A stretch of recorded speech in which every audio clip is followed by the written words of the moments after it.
The subcommittee will come to order. Without objection, the chair may declare a recess at any time.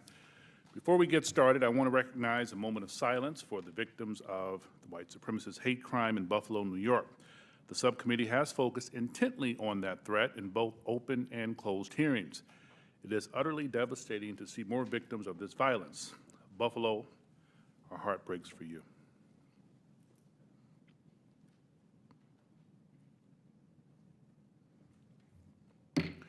With that, I ask my colleagues to join, we will now turn to the business of this hearing.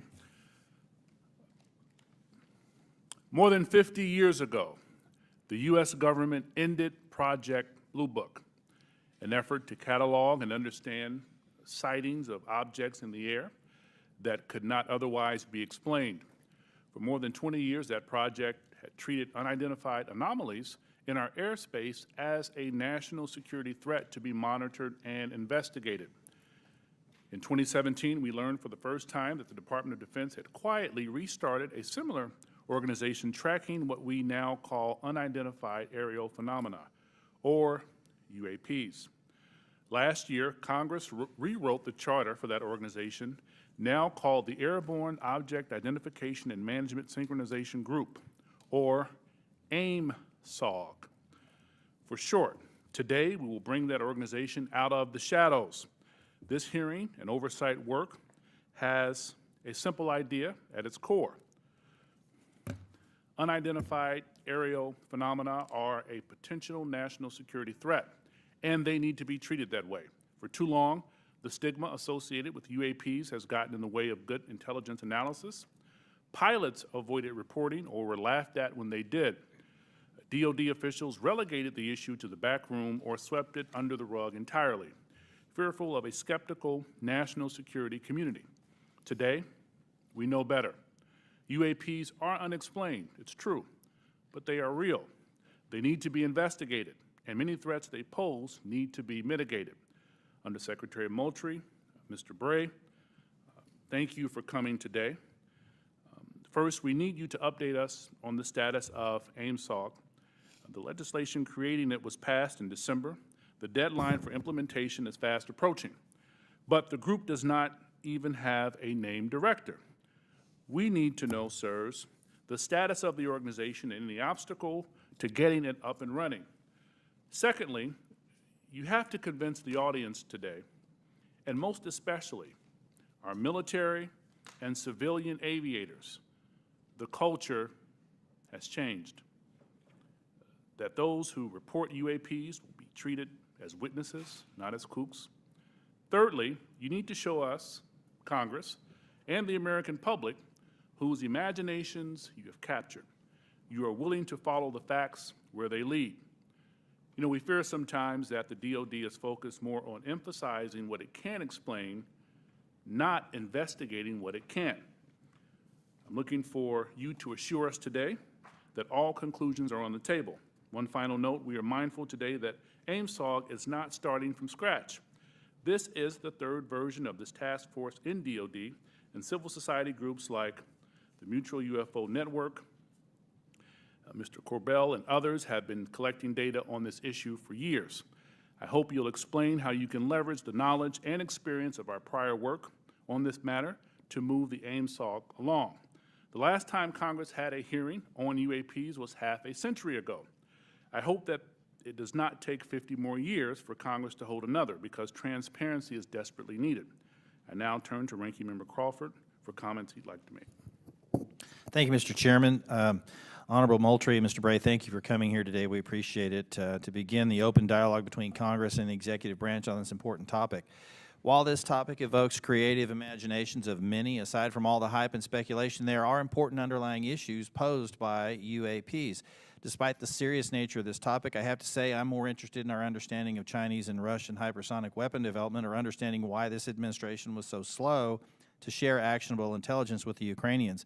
However, inasmuch as this topic may help us better understand unknown activities of Russia and China, I am on board. The intelligence community has a serious duty to our taxpayers to prevent potential adversaries such as China and Russia from surprising us with unforeseen new technologies. As overseers of the intelligence community, this committee has an obligation to understand what you are doing to determine whether any UAPs are new technologies or not. And if they are, where are they coming from? In general, the IC spends much of its time and resources trying to understand what we call known unknowns. When it comes to foreign nations' weapons systems and sensors, known unknowns are those features that we don't fully understand yet. The challenge associated with UAP is that they are completely unknown and require a more expansive collection and analysis effort. The intelligence community must balance addressing known threats to our national security with preventing technical surprise. We must continue to follow the facts where they lead us and ensure that there are no technical surprises. The IC must take it seriously when there are credible observations of phenomena that seem to perform in ways that could pose a threat to safe flight operations, or that could be signs of a foreign adversary's attempt to develop a strategic technological surprise against the United States. It's also essential that our pilots and others feel they can report UAPs they observe without any stigma for doing so. This is the open, unclassified portion of our hearing. We'll have a closed, classified part later. It's important for the public to know that the classification of information exists to protect national security, not to try to hide the truth. When we're trying to determine if any UAPs are new technologies being developed by foreign governments, we are inevitably going to run into classified information about what new systems and technologies we do know are in the works here or abroad. But where information does not risk national security, it should be shared with our allies and the public when feasible. I hope that we can have your assurance to this end today. It's my hope that the intelligence community will continue to try to determine the nature of UAPs we've observed and will keep Congress fully apprised of all developments. I look forward to this hearing and continued dialogue and oversight with the intelligence community on this topic. And with that, I yield back. Gentleman yields back, and now we'll turn to our distinguished chairman, Adam Schiff, for any comments he wishes to make. Thank you, Chairman Carson, for holding this open hearing on unidentified aerial phenomenon and for your leadership on this issue. Holding a portion of our discussion today in open session is critical to the cause of transparency and openness, which was Congress's intent in authorizing and funding this new task force. The larger effort that is being undertaken to study and characterize UAP reports is an important step towards understanding these phenomenon, what we know and don't know. And I look forward to hearing more during both the open session and the closed setting about how DOD and the IC are undertaking that task. UAP reports have been around for decades, and yet we haven't had an orderly way for them to be reported without stigma and to be investigated. That needs to change. UAP reports need to be understood as a national security matter, and that message needs to go out across DOD, the IC, and the whole of the U.S. government. When we spot something we don't understand or can't identify in our airspace, it's the job of those we entrust with our national security to investigate and to report back. That is why it's important that we hold this open hearing for the public to hear directly from the Department of Defense on the steps it's taking to track, analyze, and transparently communicate the work that is being done on this issue. It is also the responsibility of our government and this panel to share as much as we can with the American people, since excessive secrecy only breeds distrust and speculation. I look forward to hearing how the UAP task force is being stood up, what challenges they still face, and how this committee can make sure the task force is able to shed light on one of the world's most enduring mysteries. I thank you gentlemen for your work, and be very interested to hear what you have to say. To me, among the most fascinating questions are these phenomena that we can measure. That is, instruments report there is something there. It is not the human eye confusing objects in the sky. There is something there, measurable by multiple instruments, and yet it seems to move in directions that are inconsistent with what we know of physics or science more broadly. And that to me poses questions of tremendous interest and as well as potential national security significance. So we look forward to hearing what you're able to report to us today in open session, and I want to thank Chairman Carson again for his extraordinary leadership on this issue, and I yield back. Chairman yields back. Thank you. With that, we will start our hearing. Under Secretary Moultrie, the floor is yours, sir. Thank you. Chairman Schiff, Committee Chairman Carson, Ranking Member Crawford, distinguished members of the subcommittee, it's a privilege to be here with you today to address your questions regarding unidentified aerial phenomenon, or UAP. I'm pleased to be joined by Mr. Scott Bray, the Deputy Director of Naval Intelligence, who will speak to the Navy's Unidentified Aerial Phenomenon Task Force, which laid the foundation for the efforts we will discuss today. First, I'd like to thank Congress for supporting the Department's UAP efforts. The NDAA for fiscal year 2022 has helped us to establish a dedicated office to oversee processes and procedures for the timely collection, processing, analysis, and reporting of UAP-related data. What are UAP? Put simply, UAP are airborne objects that, when encountered, cannot be immediately identified.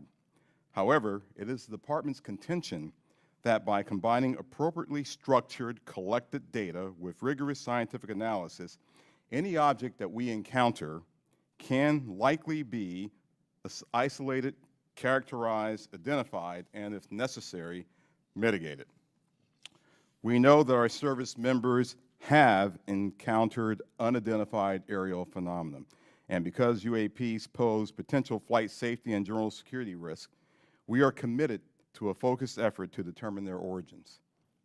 Our effort will include the thorough examination of adversarial platforms and potential breakthrough technologies, U.S. government or commercial platforms, allied or partner systems, and other natural phenomena.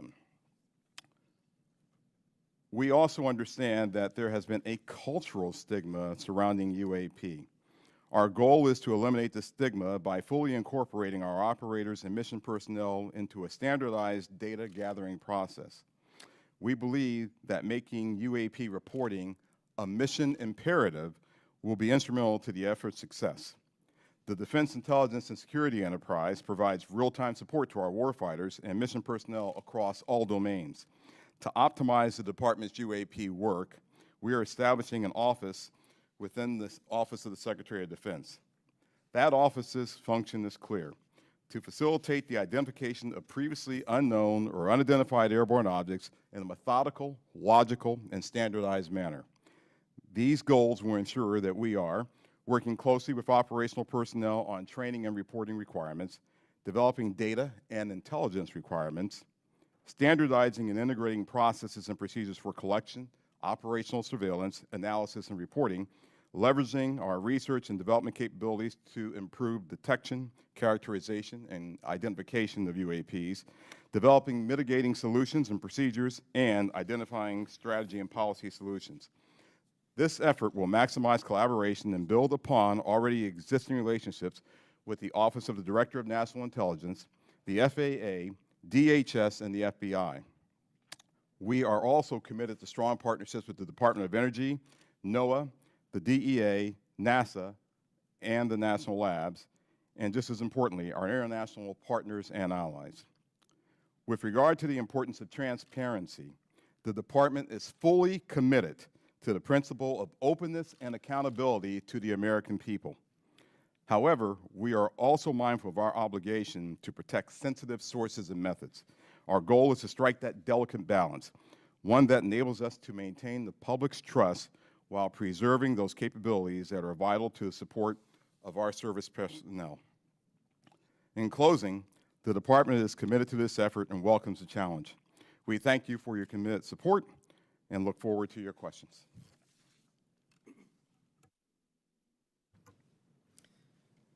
Chairman Schiff, Chairman Carson, Ranking Member Crawford, and committee members, thank you very much for the opportunity to be here today to highlight the ongoing work of the Department of Defense regarding unidentified aerial phenomena. Since the early 2000s, we have seen an increasing number of unauthorized and or unidentified aircraft or objects in military-controlled training areas and training ranges and other designated airspace. Reports of sightings are frequent and continuing. We attribute this increase in reporting to a number of factors, including our work to destigmatize reporting, an increase in the number of new systems such as quadcopters and unmanned aerial systems that are in our airspace, identification of what we can classify as clutter, mylar balloons and other types of air trash, and improvements in the capabilities of our various sensors to detect things in our airspace.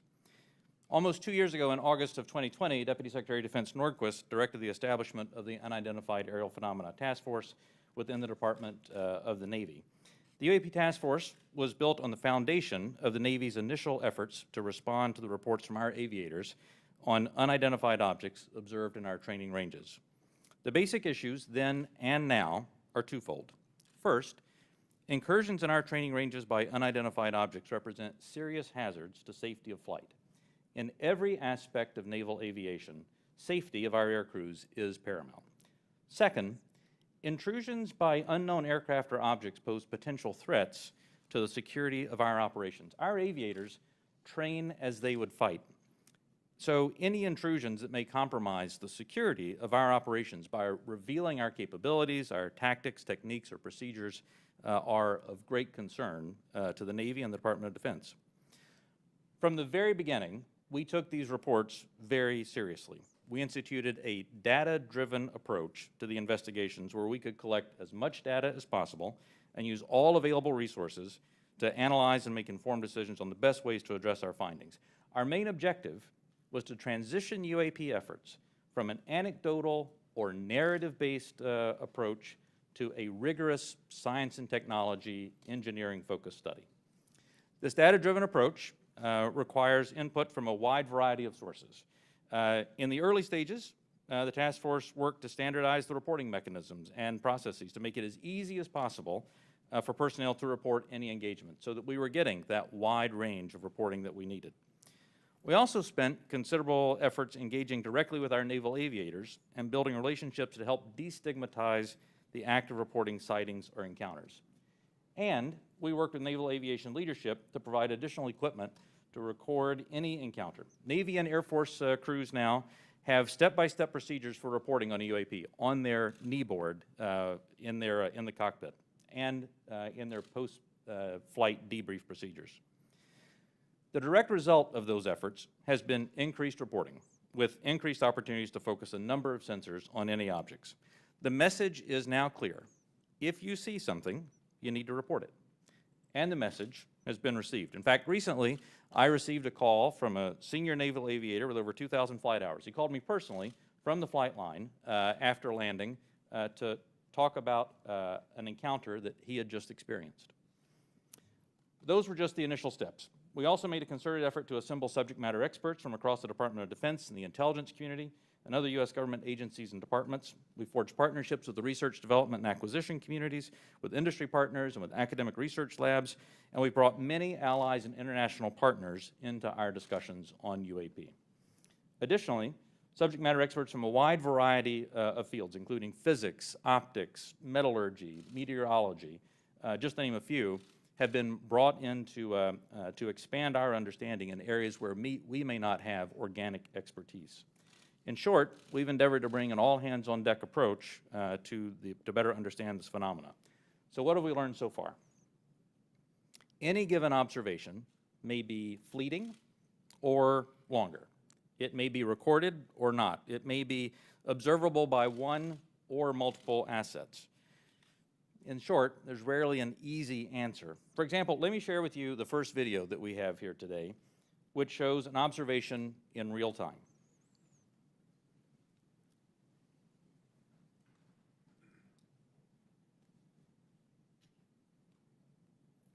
There it was.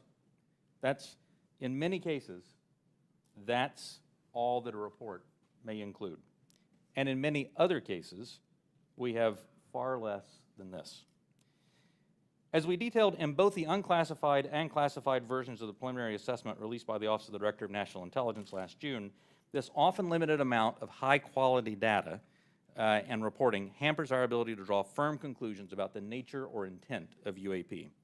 As detailed in the ODNI report, if and when individual UAP incidents are resolved, they likely fall into one of 5 potential explanatory categories: airborne clutter, natural atmospheric phenomena, U.S. government or U.S. industry developmental programs, foreign adversary systems, or a other bin that allows for a holding bin of difficult cases and for the possibility of surprise and potential scientific discovery. We stand by those initial results. Since the release of that preliminary report, the UAP Task Force database has now grown to contain approximately 400 reports. The stigma has been reduced. We've also made progress in resolving the character of a limited number of UAP encounters. For example, let me show you a couple of another video and image taken years apart in different areas. In this video, U.S. Navy personnel recorded what appears to be triangles, some flashing, recorded several years ago, off the coast of the United States. This was recorded while the U.S. Navy ship observed a number of small unmanned aerial systems in the area. And importantly, the video was taken through night vision goggles with a single lens reflex camera. These remained unresolved for several years.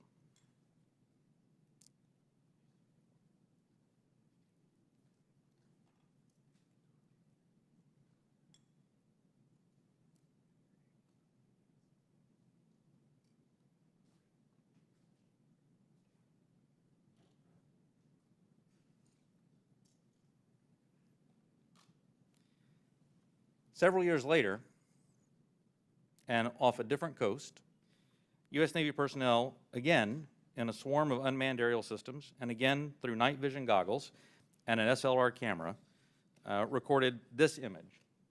But this time, other U.S. Navy assets also observed unmanned aerial systems nearby, and we're now reasonably confident that these triangles correlate to unmanned aerial systems in the area. The triangular appearance is a result of light passing through the night vision goggles and then being recorded by an SLR camera. Now, I don't mean to suggest that everything that we observe is identifiable, but this is a great example of how it takes considerable effort to understand what we're seeing in the examples that we are able to collect. In this example, we accumulated sufficient data from 2 similar encounters from 2 different time periods in 2 different geographic areas to help us draw these conclusions. That's not always the case, though. We recognize that that can be unsatisfying or insufficient in the eyes of many. This is a popular topic in our nation, with various theories as to what these objects may be and where they originate. By nature, we are all curious and we seek to understand the unknown.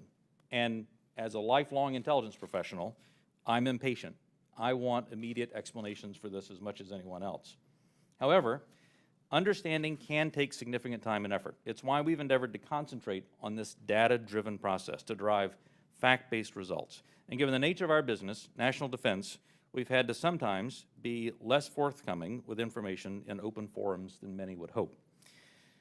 If UAP do indeed represent a potential threat to our security, then the capabilities, systems, processes, and sources we use to observe, record, study, or analyze these phenomena need to be classified at appropriate levels. We do not want potential adversaries to know exactly what we're able to see or understand, or how we come to the conclusions we make. Therefore, public disclosures must be carefully considered on a case-by-case basis. So what's next? We're concentrating on a seamless transition to the new organization, and future analysis of complicated issues of UAP issues will greatly benefit from the infrastructure, the process, and the procedures that we've developed to date. I'm confident that the task force, under Navy leadership, has forged a path forward that will allow us to anchor assessments in science and engineering by anecdotal evidence. We remain committed to that goal, as I know the USDI organization does as well. So thank you very much for your interest and continuing support for the UAP Task Force. The team's made a lot of progress, but we really are just establishing the foundation for the more detailed analysis that's yet to be done. And with your continued support, we can sustain that momentum necessary to produce data-centric analysis and understanding of the phenomena. I look forward to your questions. Thank you. Thank you, Mr. Bray.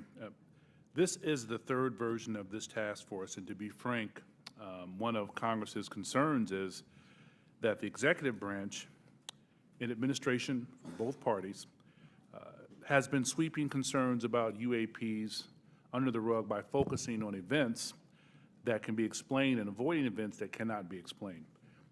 What can you say to give the American people confidence that you aren't just focusing our attention on low-hanging fruit with easy explanations?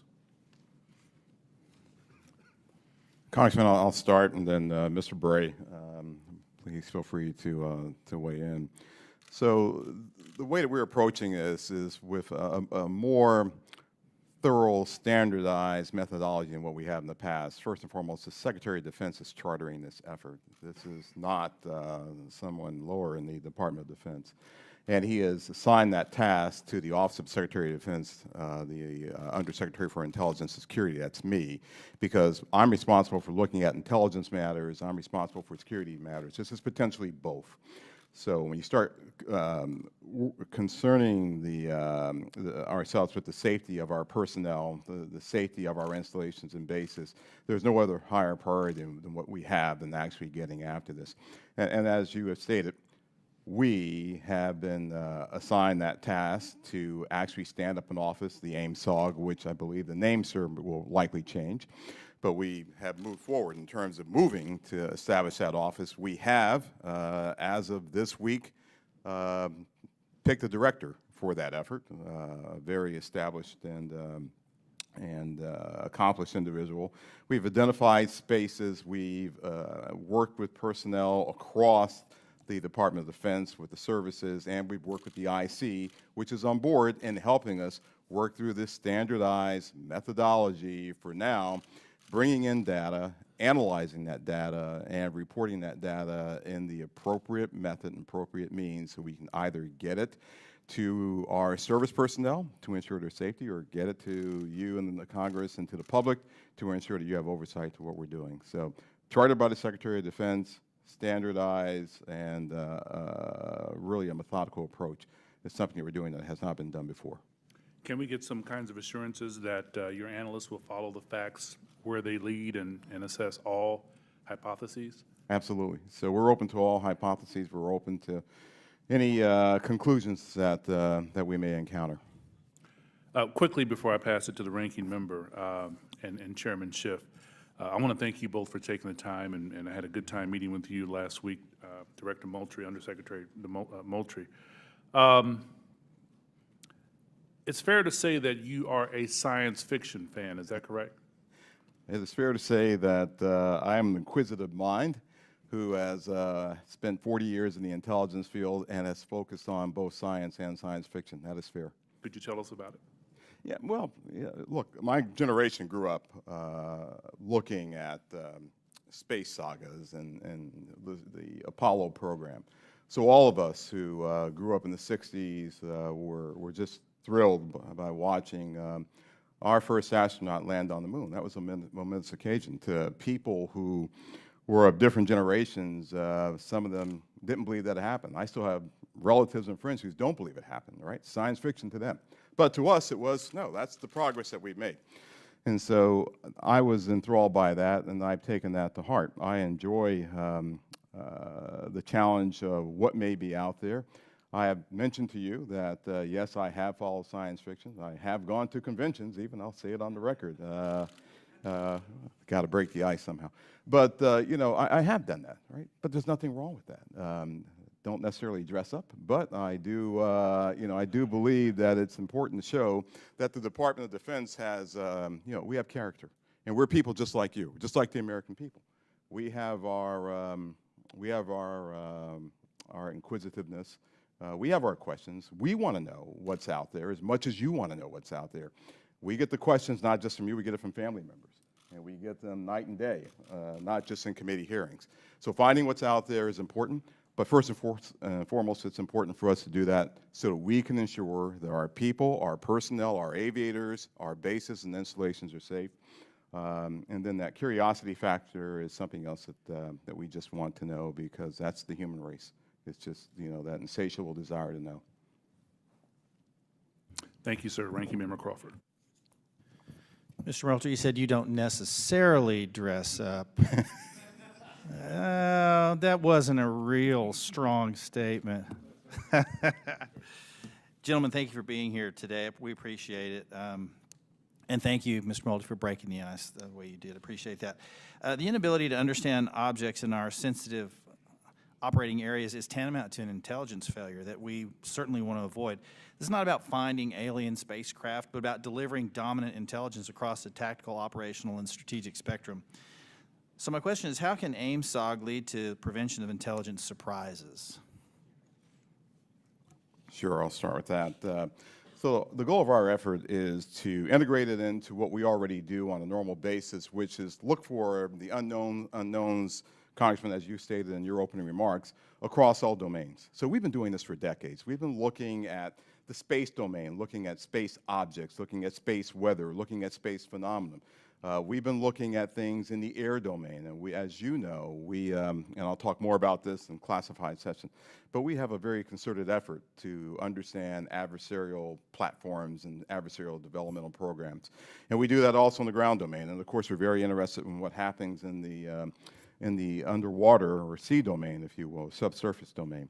So if there are objects that our aviators or air crews are encountering in this air domain, and their sensors are discovering or detecting some of these objects, we want to just bring that in to the normal process that we have for identifying unknown unknowns. We want to make sure we have the intelligence requirements that allow us not only to look at that event from the time that it occurs forward, but maybe retrospectively, we want to go back and see if we can get to the left of that event to say, was there some developmental program that we, to get to your technical surprise issue, sir, that we should have known about? And if so, how do we put that intelligence requirement in place to ensure that we are following an adversarial development or any other development that may be out there? So that's what we want to do in terms of normalizing this and bringing it into the normal process of how we identify unknown unknowns. So you mentioned fidelity, and I think it's important to talk about the relationship from the Navy as the lead agency on this. How do you interact with Space Force, Air Force to create that degree of fidelity? We're talking about sensors and so on, and I guess where I have some concerns that many of the images that we see commonly in this committee and even in open source, the resolution and the clarity that would allow a robust technical intelligence analysis is challenging. So is Aimsog prepared to address the quality and quantity of data collected on UAP to advance intelligence collection? And do you have the adequate sensors you need to collect that high-quality data? One of the lines of effort that we have is looking at our sensor capabilities and to understand whether or not, as the video showed that Mr. Bray displayed, sometimes it's very fleeting data that we have on some of these objects. And we want to make sure that, one, our systems are calibrated to actually be able to collect on the objects. You know, our sensors today they're calibrated for specific things. We want to make sure they're calibrated for things of this nature, things of this size, things of this velocity, if I can use that term. We want to make sure that once we have that data is stored in some standardized method that we can then extract and that we can feed into our system real time. So we do not want this to take some prolonged period of time for us to get that data. But our goal is absolutely to have that high fidelity information that we get from all sensors, and we want to be able to integrate that with what we may have off of ground-based sensors. So whatever we may have on a platform, whatever we may have on the ground, whatever we may have from other sensors that we may have in different domains, we want to be able to integrate that all and get this integrated picture as we would, as I said, with any other unidentified objects or things that we are tracking as a part of our normal intelligence responsibilities. Thank you. Last question, Mr. Bray, if you would. I'm a Navy pilot. I've encountered a UAP. Walk me through the reporting protocol once I see something that I think needs reported. The first thing that aviator would do after landing as a part of their normal debriefing is they would contact their intelligence officer. Their intelligence officer would then walk them through first filing a, data preservation to ensure that, that whatever sensor data may be on the aircraft, that we preserve that so that it's available for later analysis. Second, they would actually fill out a form that includes details like where they were operating, altitudes they were operating, speeds, what they observed, whatever sensor data they may have recorded from that.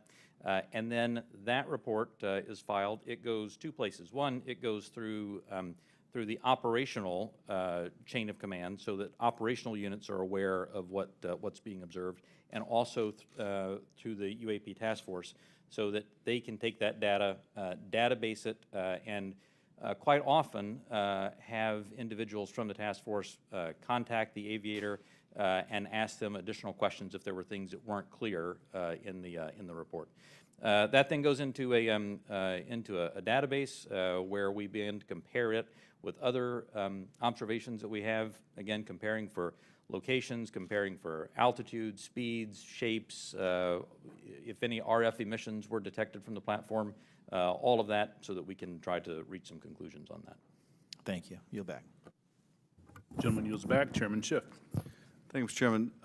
Mr. Bray, can you rerun that first image? It looked like it was outside of a plane window. And if you wouldn't mind going up to the screen and tell us what we're seeing. Not that you can necessarily tell us what we're seeing, but Right. explain what we should be looking at in that first image. Absolutely. And Alexi, what I'll ask is if you can stop it at a certain point.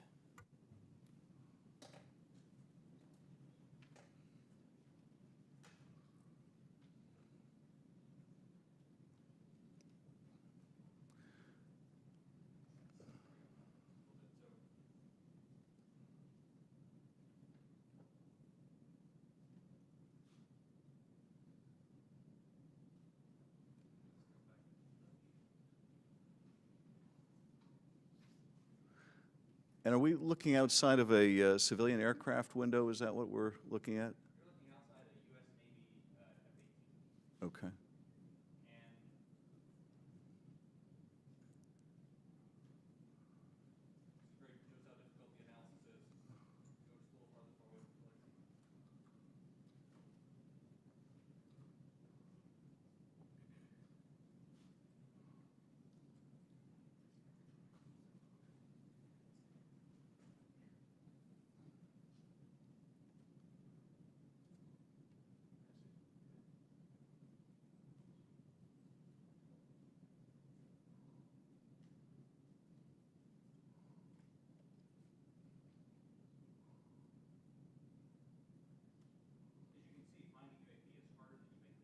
What you'll find eventually on this, when we find the right frame, is for literally about one frame here is a spherical object that passes right through here, passes right through there because the aircraft is moving pretty fast in this direction, the flyby of it. And it is a, Is that it right there? that is it. There we go, off in the distance. Can you point to the screen again what we're supposed to be looking at?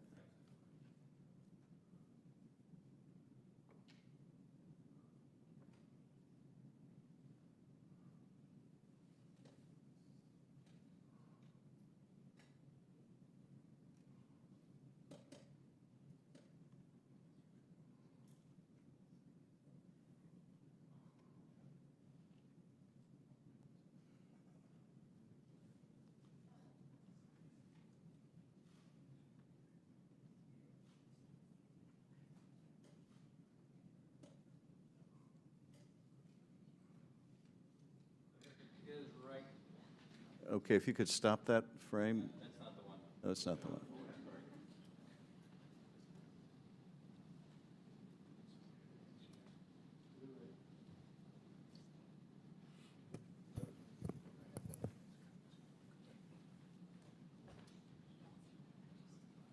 Alexi, just push play. Let's see if.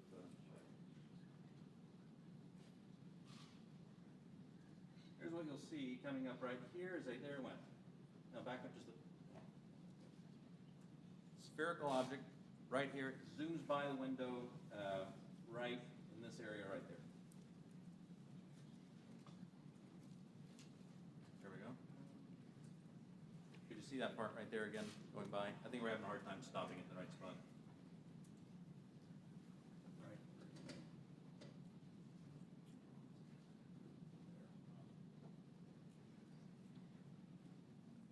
Okay. So as you can see, it's difficult, and I think a part of the issue here is the laptop we're working with is not as easy for stopping that video in the right spot. We'll describe what we have seen in that. What are we observing? What you see here is aircraft that is operating in a U.S. Navy training range that has observed spherical object in that area, and as they fly by it, they take a video. You see it looks reflective in this video, somewhat reflective, and it quickly passes by the cockpit of the aircraft. And is this one of the phenomena that we can't explain? I do not have an explanation for what this specific object is. And is this one of the situations where it is, that's the object that we're looking at right there? Thank you. And is this a situation where it was observed by the pilot and it was also recorded by the aircraft's instruments? We'll talk about the multi-sensor part in a later session. But in this case, we have at least that. In the Director of National Intelligence 2021 unclassified report, the ODNI reported 144 UAPs between 2004 and 2021, 80% of which were recorded on multiple instruments. And I take it, with respect to some of those, you had a pilot seeing them if it was observed by a pilot, right, and you had multiple instruments recording it. So you really have three sensors, the human sensor and two technical sensors detecting the object, is that? For the majority of incidents that we had in the last year's report, the majority had multi-sensor data. When I talk about the 400 reports that we have now, that number will certainly go down because a lot of those new reports that we have are actually historic reports that are narrative-based. So that percentage will go down just as a factor of the fact that the destigmatization has resulted in more narrative reports. And that's the object we're looking at right there now, right? That's it right there. Okay. Last year's report also said that of those 144, 18 of them reportedly appeared to exhibit unusual flight characteristics, appear to demonstrate advanced technology, and some of them appeared to remain stationary in winds aloft, move against the wind, maneuver abruptly, or move at considerable speed without discernible means of propulsion. That's pretty intriguing. And if you're able to answer this in this setting, are we aware of any foreign adversary capable of moving objects without any discernible means of propulsion? I think I would, without discernible means of propulsion, I would say that we're not aware of any adversary that can move an object without discernible means of propulsion. The question then becomes, in many of these cases where we don't have a discernible mean of propulsion in the data that we have, in some cases there is likely sensor artifacts that may be hiding some of that. There's certainly some degree of something that looks like signature management that we have seen from some of these UAP, but I would caution. I would simply say that there are a number of events in which we do not have an explanation, in which, and there are a small handful in which there are flight characteristics or signature management that we can't explain with the data that we have. We'll continue. Those are obviously the ones that are of most interest to us. Earlier, when we asked about how you avoid technological surprise, the biggest way you avoid technological surprise is by collecting this type of data and by, importantly, calibrating the assumptions that you go into with how you do that analysis. I'll tell you, within the UAP task force, we have one basic assumption, and that is that generally speaking, our sensors operate as designed. And we make that assumption because many times these are multi-sensor collections. We make no assumptions about the origin of this or that there may or may not be some sort of technology that we don't understand. That's, I think, the key to avoiding technological surprises, by calibrating those assumptions.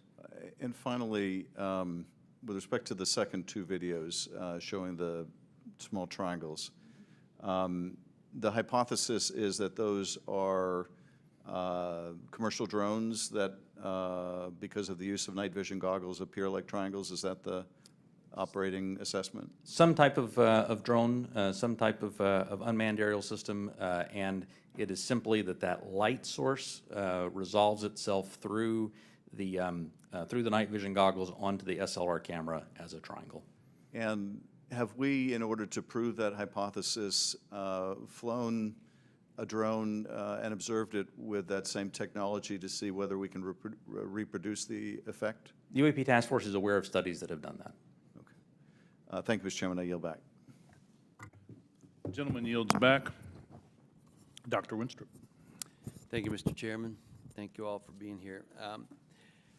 My first question is, through this process where there's been sightings, have the sightings been stationary, or have they always been sighted from a moving object, from a plane or a ship that may be moving? Have these reports ever come from a stationary object being observed in the sky? The UAP Task Force does have reports from stationary, reports from a stationary observer. Because there's a difference observing something when you're moving as Right. well. It's physics, right? So that's Right. why I asked that question. Are we capable, or have we made any breakthroughs, or anyone made any breakthroughs to be able to cite something and make some determination at all of its composition, whether it's a solid or a gas? Is there any such capability? From Not asking what, I'm just. Right. From some of the returns, I mean, it's clear that that the majority, well, it's clear that many of the observations that we have are physical objects from the sensor data that we have. Well, gas is physical, is a physical object. It can be, and so, and you see where I'm going with this. I'm trying to determine what it is we're looking at. So if we can decide if something is a solid or a gas, and if there have been any conclusion on its capabilities, like its capabilities of movement, of turning, going, 180 degrees or 90-degree turn, anything along that line that we've been able to determine. Within the, and again, I should point out that, that there is not a single explanation for UAP. There are a lot of different things that are unidentified aerial phenomena. Basically, we really don't know much on that. That's all I'm trying to get at. And I'm pleased that you have protocol right now for our military, but are there any non-military reports coming forward of similar events, or is it all coming from military? The UAP Task Force has a very good working relationship with the FAA. They have very good working relationship with other parts of the U.S. government so that we can ingest reports from Do we have from any those sources. reports non-military? Yes. Thank you. That's my question. And do we need to put out protocol for civilians that may be in that arena, like through FAA? Do you think that would be appropriate and helpful? I think standardized reporting, without a doubt, is key to helping us get to ascertain what some of these are. I think it would be important as well. There are other people besides the U.S. that have had these experiences and reported them? Is that correct? There are, that's correct. Is it all of our allies, or is it allies and adversaries? What have we learned publicly? So some of that, I think, sir, we'll save for closed session. Well, that goes to my next question. Publicly, have others made anything which would not have to be considered closed? I don't want you to answer what they've said necessarily. Allies have seen these. China has established its own version of a UAP task force, so clearly a number of countries have observations of things in the airspace that they can't identify. And do we share data with some, with all? Are they sharing with us? We share data with some, and some share data with us. But not necessarily all that have publicly reported something? That's correct. Okay. And I think that's an important thing, and for the other session, actually, that we don't discuss that now. Because, obviously, something like this can be a national security challenge for us, no doubt about it. If they're developed by an adversary through some breakthrough technology, they can be very disruptive to our military actions, or at least serve as a distraction. So my caution would be careful who we share our data with, and don't necessarily trust some of the data we may get from someone else. And with that, I yield back. Gentleman yields back. Mr. Himes. Thank you, Mr. Chairman. One of the objectives of this open hearing is to try to erode some of the stigma that attaches to, in particular, our military men and women reporting this. It's obviously really very serious because should one of our adversaries have developed a technology that we don't know about it, we need to know about it yesterday. And obviously, any sort of stigma that prevents our military from reporting this data as comprehensively as possible as a national security threat. So I really just have two questions in the service of that goal. The first is, the chairman asked that we run that video again. Most people, when they see a video, we're all used to seeing things from a car, seeing things from a sidewalk. Very few people have the experience of observing something through night vision goggles at Mach 1.5. So just talk for a minute about, if you would, whichever of you is most appropriate, how radically different observation is at high speed in 3 dimension than it is for most of us who walk around and drive cars. So the first thing I think that's important to note about this is there are lots of things when you are moving very fast and an object is between you and a stationary reference point like the ground, it gives a lot of different impressions about how quickly something is or isn't moving. And it actually means that it is a challenge, especially with narrative-based data, to get a lot of information on that. That's why the sensor data is so important, because things do happen very quickly, as you see there. And sometimes things that happen very quickly, something may be moving very slow. That aircraft is moving quite fast. How fast that object is moving that goes by is probably very slow. So I guess my point is that an observation, either a visual observation or a electronic observation, infrared or whatever, looks radically different than it does to most people. Even instruments are on gimbals and that sort of thing, so that creates a very unusual view to, again, those of us who are used to seeing things in 2 dimensions largely. And second question. I think, Mr. Bray, you said something that I want to unpack a little bit. A number of these UAPs, you said, we can't explain. Again, in the service of sort of reducing speculation and conspiracy theories, we can't explain can range from a visual observation that was distant on a foggy night, we don't know what it is, to we've found an organic material that we can't identify, right? Those are radically different worlds. So when you say we can't explain, give the public a little bit better sense of where on that spectrum of we can't explain we are. Are we holding materials, organic or inorganic, that we don't know about? Are we, picking up emanations that are something other than light or infrared that could be deemed to be communications? Give us a sense for what you mean when you say we can't explain. Sure. When I say we can't explain, I mean exactly as you described there, that there is a lot of information, like the video that we showed, in which there's simply too little data to create a reasonable explanation. There are a small handful of cases in which we have more data that our analysis simply hasn't been able to fully pull together a picture of what happened.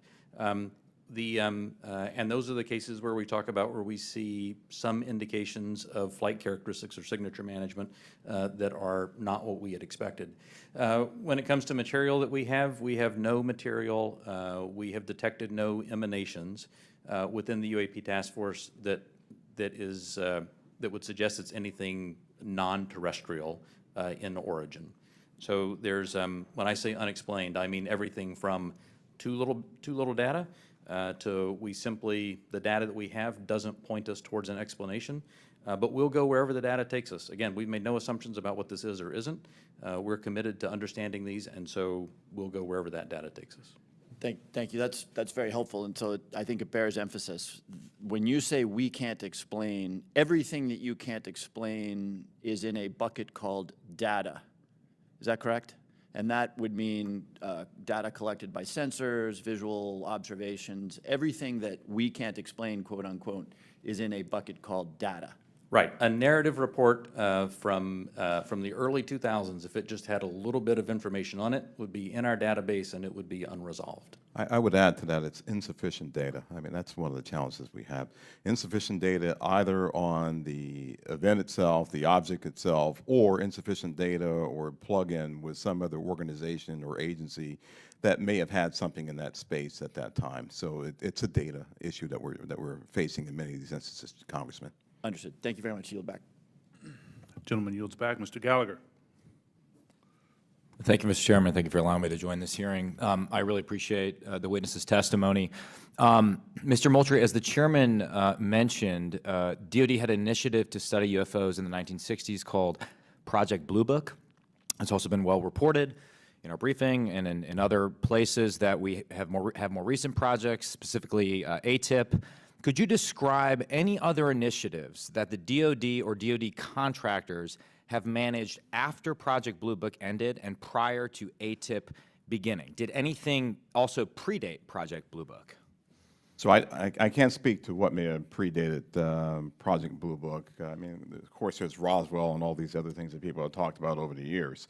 I'm familiar with Blue Book. I'm familiar with ATIP. I haven't seen other documented studies that have been done by DoD in that regard. So you're not aware of anything in between Project Blue Book and ATIP? I'm not aware of anything that's official that was done in between those two. Okay. Hasn't been brought to my attention. Okay. Additionally, are you aware of any other DoD or DoD contract programs focused on UAPs from a technological engineering perspective? And by that I mean, are you aware of any technology initiatives focused on this topic other than initiatives focused on the individual case investigations? I am not aware of any contractual programs that are focused on anything related to this other than what we are doing in the Navy Task Force and what we are about to launch in terms of our effort. Same question for you, Mr. Bray.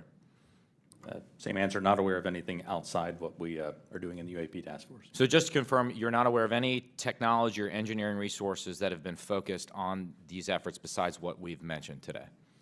Once again, I'll say no contractual or programmatic efforts that are involved. The reason why I qualify it that way, let me qualify it that way. I can't speak to what people may be looking at in the department. Somebody says, I'm looking at something that may be unidentified, and I can't speak to that. I speak to official programs that we have on the record. It's also been reported that there have been UAP observed and interacting with and flying over sensitive military facilities, particularly, and not just ranges, but some facilities housing our strategic nuclear forces. One such incident allegedly occurred at Malmstrom Air Force Base, in which 10 of our nuclear ICBMs were rendered inoperable. At the same time, a glowing red orb was observed overhead. I'm not commenting on the accuracy of this. I'm simply asking you whether you're aware of it and whether you have any comment on the accuracy of that report. Let me pass that to Mr. Bray, if you've been looking at UAPs over the last 3 years. That data is not within the holdings of the UAP Task Force. Okay, but are you aware of the report, or that the data exists somewhere? I have heard stories. I have not seen the official data on that. So you've just seen informal stories, no official assessment that you've done or exists within DoD that you're aware of regarding the Malmstrom incident? All I can speak to is what's within my cognizance of the UAP Task Force, and we have not looked at that incident. Well, I would say, it's a pretty high-profile incident. I don't claim to be an expert on this, but that's out there in the ether. You're the guys investigating it. I mean, who else is doing it? If something was officially brought to our attention, we would look at it. There are many things that are out there in the ether that aren't officially brought to our attention. So how would it have to be officially brought to your attention? I'm bringing it to your attention. Sure, this is pretty official. Sure. So we'll go back and take a look at it, but generally there is some authoritative figure that says there is an incident that occurred. We'd like you to look at this. But in terms of just tracking what may be in the media that says that something occurred at this time, at this place, there are probably a lot of leads that we would have to follow up on. I don't think we are resourced to do that right now. Well, I don't claim to be an authoritative figure, but for what it's worth, I would like you to look into it. And sure. If for no other reason, you could dismiss it and say this is not worth wasting resources on. Will do. And then finally, are you aware of a document that appeared around 2019, sometimes called the Admiral Wilson Memo or EW Notes Memo? I am not. You're not. I'm not personally aware of that. Okay. This is a document in which, again, I'm not commenting on the veracity. I was hoping you would help me with that, in which a former head of DIA claims to have had a conversation with the Dr. Eric Wilson and claims to have sort of been made aware of certain contractors or DoD programs that he tried to get fuller access to and was denied access to. So you're not aware of that? I'm not aware, Congressman. In my 10 seconds remaining, then, I guess I just would ask, Mr. Chairman, unanimous consent to enter that memo into the record. Without objection. Thank you, Mr. Chairman. Appreciate it. Mr. Krishnamurthy. Thank you, Mr. Chair, and thank you to both of you for appearing today and for your public service. First question is, there have been no collisions between any U.S. assets and one of these UAPs, correct? We have not had a collision. We've had at least 11 near misses, though. And maybe we'll talk about those 11 near misses or any place where there's close proximity. I assume, or tell me if I'm wrong, there's been no attempt, there's no communications or any kind of communication signals that emanate from those objects that we've detected, correct? That's correct. And have we attempted to communicate with those objects? No. So we don't even put out a alert saying, U.S. Identify yourself. You are, within our flight path or something like that. We haven't said anything like that. We've not put anything out like that. Generally speaking, for example, in the video that we showed earlier, it appears to be something that is, unmanned, appears to be something that may or may not be in controlled flight, and so we've not attempted any communication with that. Okay, so, and I assume we've never discharged any armaments against a UAP, correct? That's correct. How about wreckage? Have we come across any wreckage of any kind of object that has now been examined by you? The UAP task force doesn't have any wreckage that isn't explainable, that isn't consistent with being of terrestrial origin. Do we have any sensors underwater to detect on submerged UAPs? Anything that is in the ocean or in the seas? So I think that would be more appropriately addressed in closed session, sir. Okay. I think one of the biggest questions that I have is, we say with a lot of probability, we say they, quote unquote, probably do represent physical objects, close quote. When we say probably, is that because we cannot conclusively say that they are physical objects? In the task force report, when I say probably represent physical objects, most of them represent physical objects. There could be some that are more of a meteorological phenomena, something like that, that may not be a physical object in the sense that most people think of something you could go up and touch. But the ones where you say most of them represent physical objects, can you say that they are definitely, like with 100% certainty, that they are physical objects? I can say with certainty that a number of these are physical objects. Okay, so we can't rule out that some of them may not be physical objects. So, some certainly could be a sensor anomaly or something like that. Some could be. Now, how about with regard to UAPs? We've talked about UAPs on training areas, but obviously there's some sensor bias. I would think we put sensors in training areas. How about with regard to non-training areas? Do we track what's in open source and what civilians and others have tracked? And have we found similarities to what they've observed in terms of UAPs in non-training areas to the ones that are in training areas?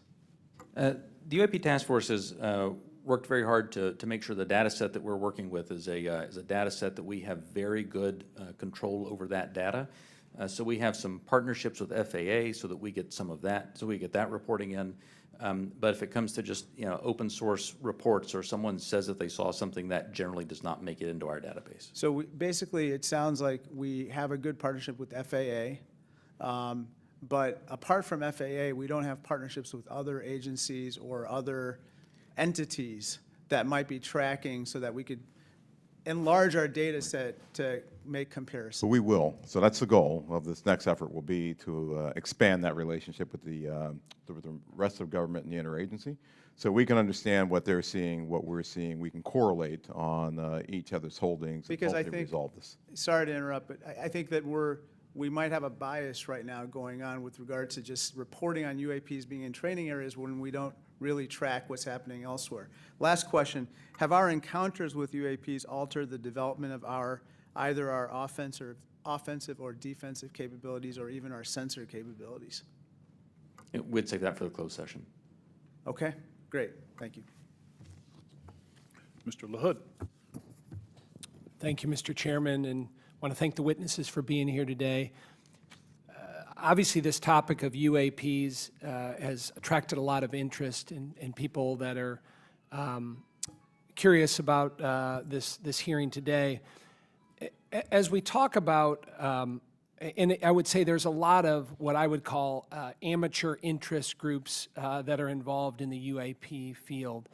My question is, when there are unsubstantiated claims or manufactured claims of UAPs or kind of false information that's put out there, what are the consequences for people that are involved with that or groups that are involved with that? So one of the concerns that we have is that there are a lot of individuals and groups that are putting information out there that that could be considered to be somewhat self-serving. We're trying to do what's in the best interest of, one, the Department of Defense, and then two, what's in the best interest of the public, to ensure that we can put factual-based information back into the mainstream and back into the bloodstream of the reporting media that we have, so people understand what's there. It's important because we are attempting, as this hearing has drawn out, to understand, one, what may just be natural phenomenon, two, what may be sensor phenomenology or things that were happening with sensors, three, what may be legitimate counterintelligence threats to places that we have or bases or installations, or security threats to our platforms. And anything that diverts us off of what we have with the resources that have been allocated to us, send us off in these spurious chases and hunts that are just not helpful. And they also help, they also contribute to the undermining of the confidence that the Congress and the American people have that we are trying to get to the root cause of what's happening here, report on that, and then feed that back into our national security apparatus so we are able to protect the American people and our allies. So it is harmful, it is hurtful, but hopefully if we get more information out there, we'll start to lessen the impact of some of those spurious reports. So just taking that a step further, so that misinformation, false narratives, manufactured, so what are the consequences? Are there legal consequences? Are there examples that you can give us where people have been held accountable by this misinformation or disinformation? I can't give you, any examples where somebody's been legally held liable for putting something out there, but... Well, I guess what's the deterrent from people engaging in this activity? I don't know. I don't have that answer. That's something that, welcome the dialogue with Congress to talk about that with the members who, help legislate those laws to say what should be the legal ramifications that we could use to potentially hold individuals accountable, whether it be citizens or information that might be injected into our media by other forces or other countries, if you will.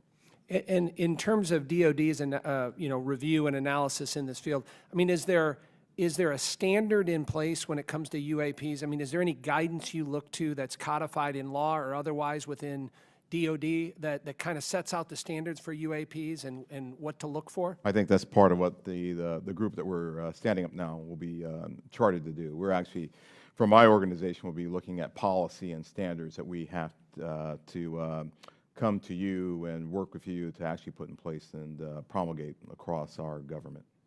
Thank you. I yield back. Gentleman yields back. Mr. Welch. Thank you. I'm going to follow on the line of questions from Mr. LaHood. Gentlemen, what seems incredibly difficult for you is that there's two almost competing but different narratives. One is no one knows whether there's extraterrestrial life. It's a big universe, and it would be pretty presumptuous to have a hard and fast conclusion. And then if there is, it's not beyond the realm of possibility that there is some exploration coming here. And that underlies a lot of the reports you get. I think Mr. LaHood was asking about that. People think there must be extraterrestrial life, and it's not at all beyond the pale that there would be a visit here. On the other hand, as the DoD, you have the responsibility to make sure that our national security is protected, and that if there are surveillance drones or active drones that can disable our systems, that has to be analyzed, has to be stopped. So how do you divide how do you separate your responsibilities where you get all these reports from folks who maybe in good faith, maybe not, believe that you should be investigating every possible report of a extraterrestrial incident? I'll start with you, Mr. Moultrie. Sure, indeed, Congressman, and thank you for the question. It's important that we, as a part of this effort, really build out the relationship that we have with others, including NASA, and for the reasons that you just pointed out. So there are elements in our government that are engaged in looking for life in other places, and they have been doing that for decades, right? They've been searching for extraterrestrial life. There are astrobiologists who have been doing this too. We're a part of that same government, and so our goal is not to potentially cover up something if we were to find something. It's to understand what may be out there, examine what it may mean for us, if there are any, from a defense perspective, any national security implications or ramifications, but then to work with organizations as appropriate, if it's a weather phenomenology with NOAA, if it's a potential for extraterrestrial life or an indication of extraterrestrial life, with someone like NASA. So the transparency actually is very important. Completely. For public consumption.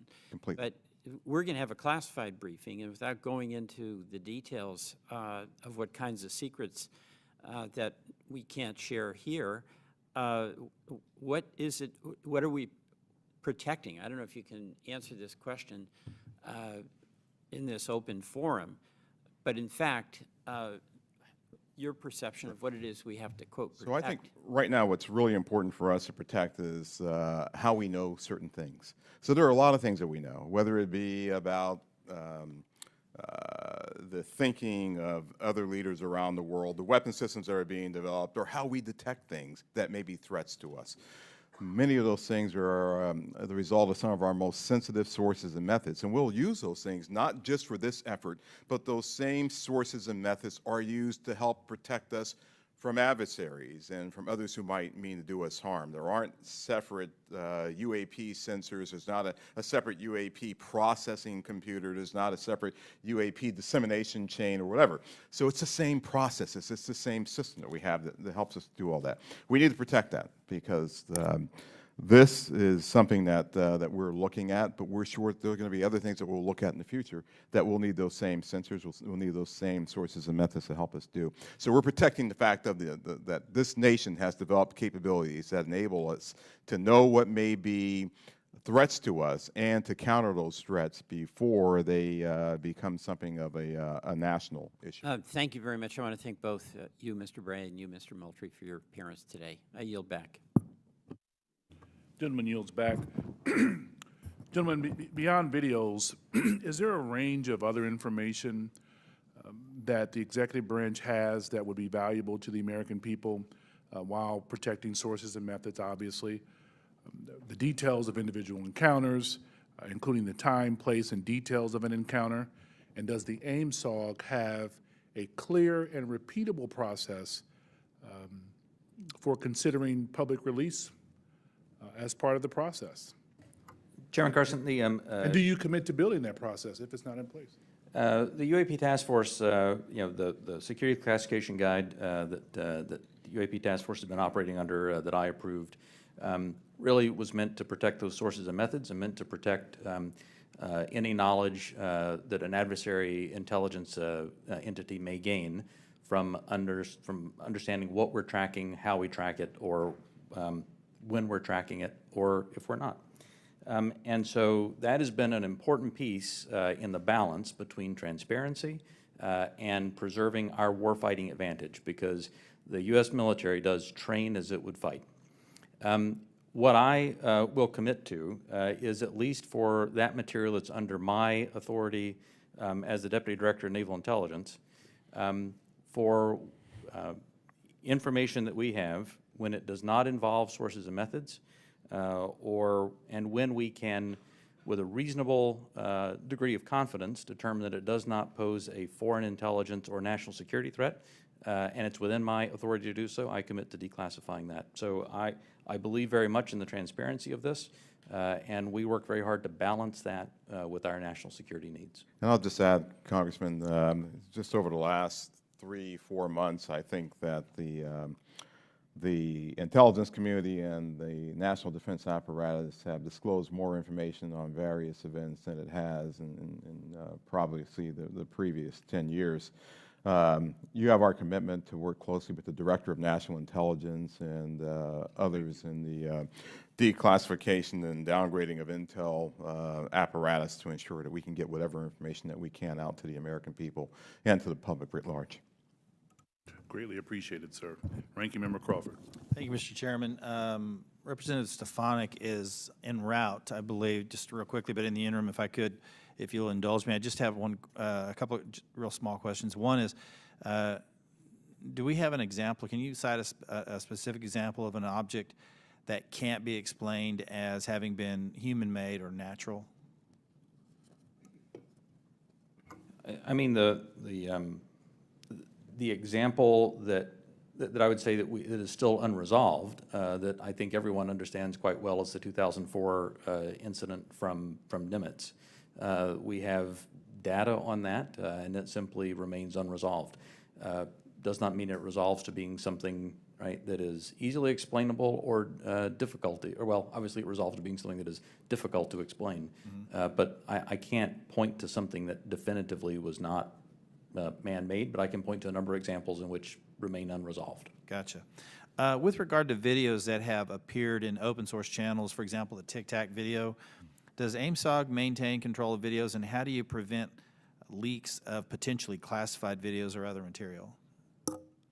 So the Aimsog, as we establish that organization, we will have a process for classified and compartmented holdings, and we will find a way of getting positive control over those. We have our sensitive access programs and special access programs that allow us to put what we call SAPs around things, and then there's controlled access programs that allow us to put caps around things.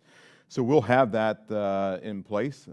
Our goal will be ensuring that we're sharing that with the appropriate analysts and the appropriate exploiters, if you will, who can look at that data too. What we don't want to do is bring something into a DoD database or a DoD holding and then have so many wrappers around it, it's not available to those who really need to look at it and to exploit it. And that's one of the reasons that we're establishing relationships with the interagency, with the IC and others to be able to do that, sir. But we will do our best to maintain positive control over the materials that we have within our holdings. Thank you. Chairman Schiff. Thank you, Mr. Chairman. Just going back to the 2021 report, you know, under the category of UAP appear to demonstrate advanced technology, those 18 incidents in which some of the UAP appear to remain stationary, winds aloft, move against the wind, maneuver abruptly, or move at considerable speed without discernible means of propulsion.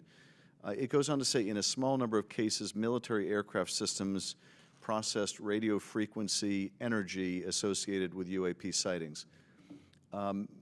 I couldn't tell from that whether that small number of cases was a part of the subset of 18. That is, among the 18 which appeared to move with unusual pattern or flight characteristics, did some of those also emit radio frequency energy?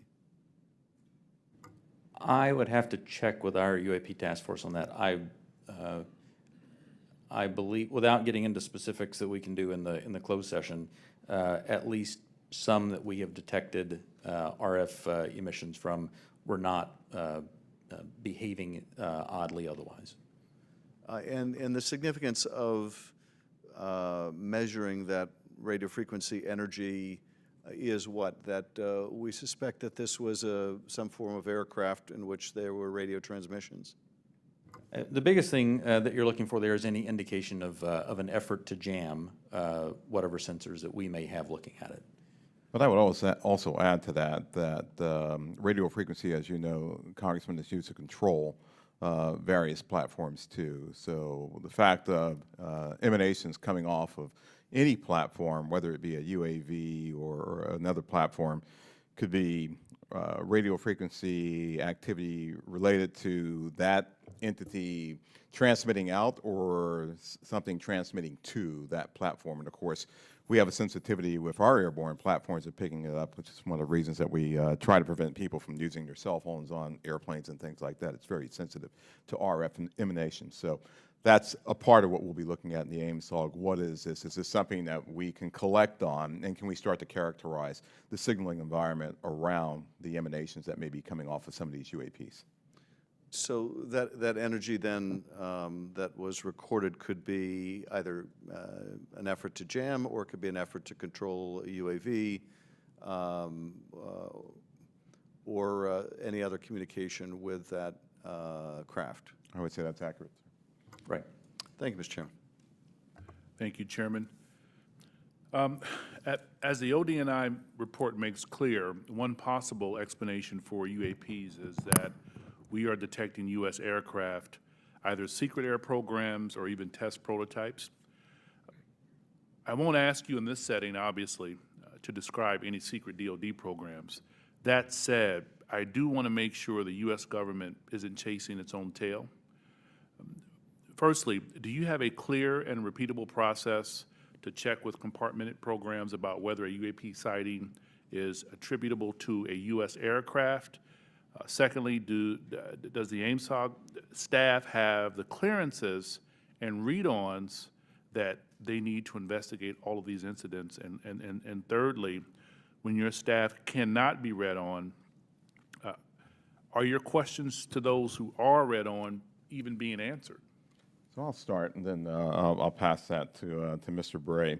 So we're very conscious of the potential blue-on-blue issue or U.S. on U.S., and so we've established relationships with organizations and entities that are potentially flying or developing platforms for their own interests, if you will. And our goal is to continue, and we have a repeatable process. I think we've had that process for some time, to deconflict activities that we may have to ensure that we are not potentially reporting on something that may be a developmental platform or a U.S. operational platform that is performing either testing or performing a mission.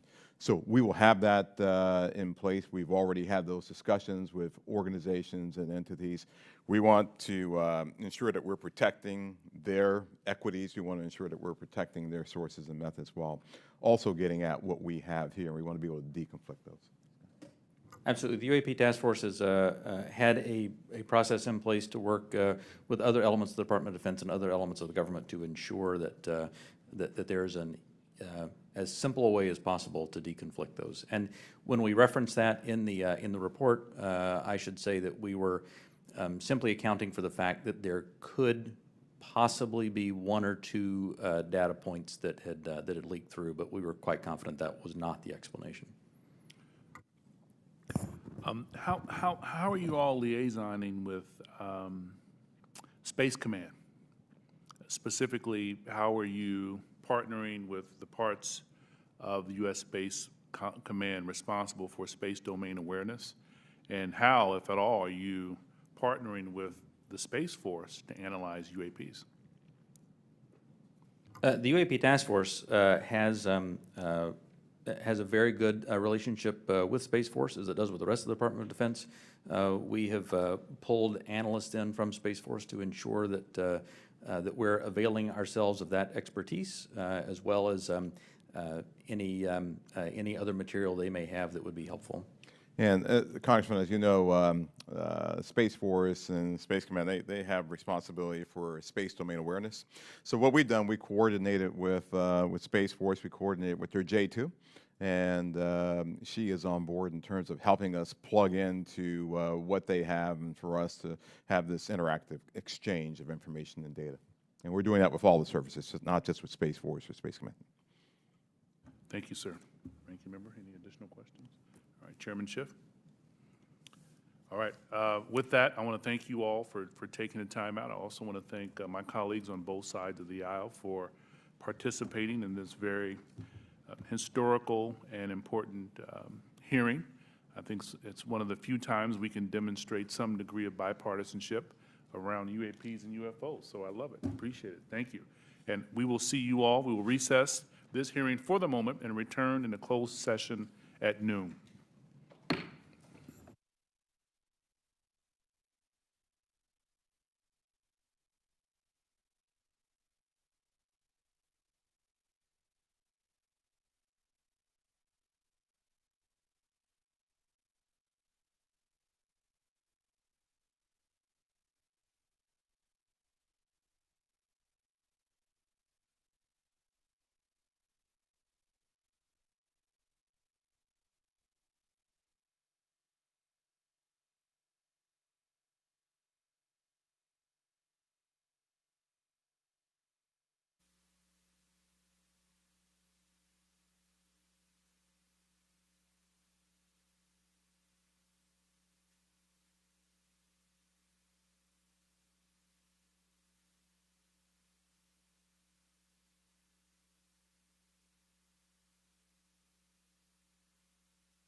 come to order.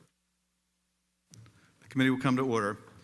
Without objection, the chair is authorized to recess the hearing at any time.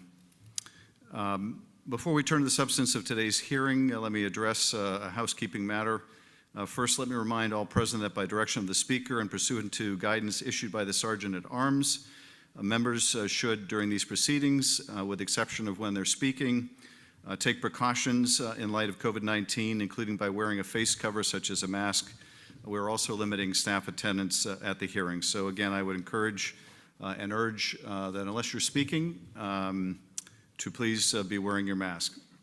We're also conducting this hearing in the Capitol Visitor Center auditorium, which affords additional space for those present to remain physically distant from another. Before I get into the other housekeeping matter, let me just express my best wishes to the President and the First Lady for a speedy recovery from COVID-19. I know we were all quite shocked and distressed this morning to learn of their illness, and we hope for a very speedy recovery. They'll be very much in our thoughts. Okay. Thank you. All right. The Department of Homeland Security and today's witness, Mr. Joseph Maher, who leads DHS Office of Intelligence and Analysis, or as we will refer to that office throughout the hearing, O&A, left the committee no choice but to issue a subpoena on Tuesday for his appearance at this hearing today. The department has persistently slow-walked security clearance requests from counsel for their client, Mr. Brian Murphy, a lawful whistleblower and the former acting head of INA, the intelligence community element within DHS, in proceedings before this committee. The committee repeatedly offered to DHS that it would withdraw the subpoena for Mr. Maher's appearance if the department authorized the attorney clearances in time for Mr. Murphy's often rescheduled deposition.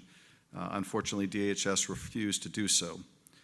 Therefore, we're going forward today with this testimony. I now recognize myself for an opening statement.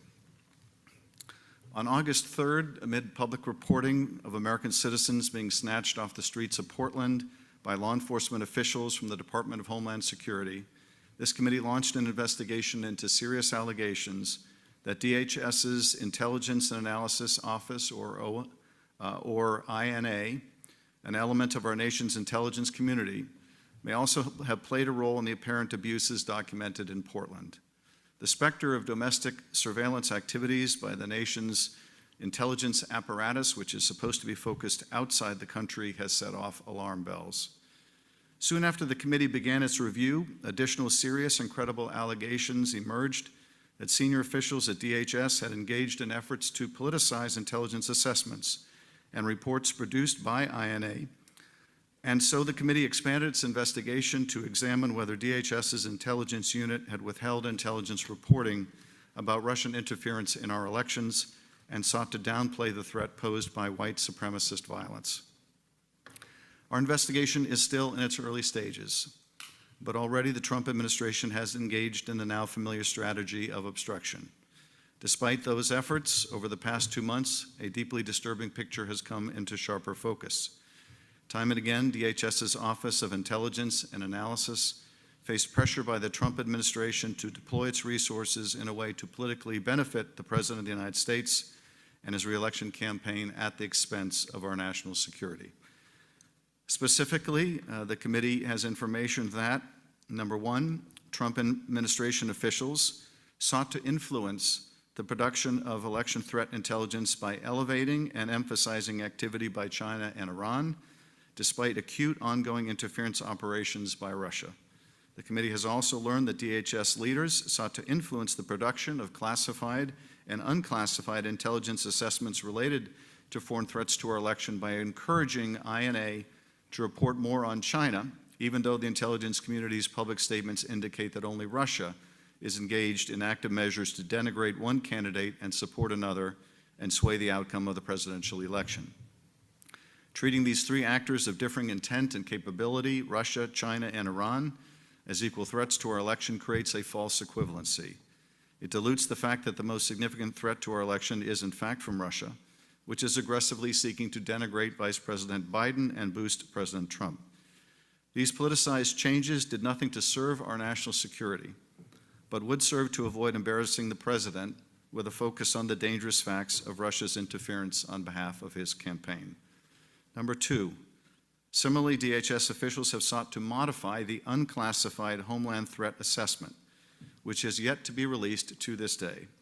Specifically, the committee has learned that senior DHS officials have pressed for the assessment to elevate the threat to our election posed by China and Iran, which would have the effect of misleading the American public, but again bolster efforts by the administration to downplay the severity of the most significant and active foreign election threat coming from Russia. Number three, the committee has also confirmed that DHS's I&A sent personnel to Portland at the height of DHS's response to protests in the city, and that I&A, as an element of the intelligence community, was asked to engage in activity that raises profound civil liberties concerns. Specifically, the committee has learned that I&A participated in questioning protesters who were detained by other DHS officers and issued intelligence reports on reporters. We have learned that the Federal Protective Service, another component of DHS, seized phones from protesters and asked I&A, a member of the intelligence community, to extract data from those phones. Thankfully, that request appears not to have been ultimately fulfilled. I&A's presence and activities in Portland were also in the service of the President's preferred law and order narrative, for which he deployed the federal government in response to domestic protests in an effort to benefit himself politically. The committee is also examining allegations that DHS officials sought to modify assessments related to domestic security threats in service of President Trump's preferred narrative that Antifa and so-called left-wing anarchists are the most important domestic threat. This is despite evidence to the contrary and testimony just last week by FBI Director Christopher Wray that white supremacist violence now makes up a significant share of domestic terrorism. And this is also in the wake of the President's refusal to fully and forcefully condemn white supremacists. It is a very dark hour when some of our leadership in the intelligence community is commandeered into the service of a president's desired political narrative rather than speaking truth to power. This isn't the first time the intelligence community has been used to serve political interests of the person in the Oval Office. 45 years ago, the Church and Pike committees in Congress investigated the abuses of another corrupt administration, abuses that included not only secret attempts to assassinate foreign leaders, but also efforts by our intelligence community to spy on Americans exercising their constitutional rights by monitoring their political activities. 1975 seems like a long time ago, but some of those abuses seem all too familiar today. The Church and Pike committees produced a series of recommendations, including to create standing permanent congressional committees that would act as a check on the intelligence community. These committees are a direct outgrowth of Richard Nixon's abuse of the intelligence community. Our job today and every day on this committee is to ensure that those abuses do not happen again. That is why we have called you here to testify, Mr. Maher. Joseph Maher is the current senior official performing the duties of Undersecretary, Office of Intelligence and Analysis at the Department of Homeland Security. Mr. Maher is here pursuant to a subpoena issued by the committee earlier this week. The committee did not wish to subpoena Mr. Maher, but it became necessary when DHS continued to slow walk the security clearances for the whistleblower, Mr. Murphy, for his attorney. Mr. Maher, the committee always expects hearing witnesses to answer its members' questions, but today the issuance of the subpoena compels you to answer them fully and completely. In opening our investigation on August 3rd, the committee requested a series of documents from the department, including finished intelligence and raw intelligence reports produced by I&A. On August 19th, we requested additional documents as well as testimony from senior DHS I&A officials. On September 9th, the committee released a whistleblower complaint filed by your immediate predecessor, the former head of DHS's Intelligence and Analysis Office, Brian Murphy, who alleged serious misconduct related to our ongoing investigation. Following substantial back and forth, the department agreed to make available a number of witnesses for transcribed interviews and to provide only some of the documents we requested. However,